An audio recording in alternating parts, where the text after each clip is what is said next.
Calda, eu sempre coloco bocacha, eu coloco gomo de minhoca, espeto.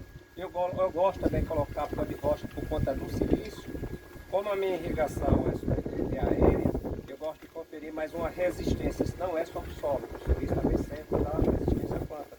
Então eu sempre boto um saco aqui para meu litro, um saco de 25 quilos. A minha biocalda ela entra com esse aqui.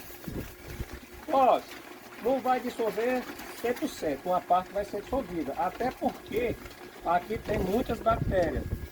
Eu tenho várias bactérias como bacillus subtilis, bacillus megaterius, e isso favorece a disponibilidade do silício, que é o que eu quero.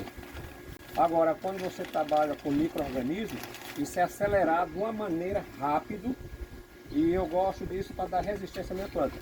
O silício faz parte. É isso aí, doutor Clint falando, autoridade aqui, nutrição aqui, ó. Obrigado, doutor.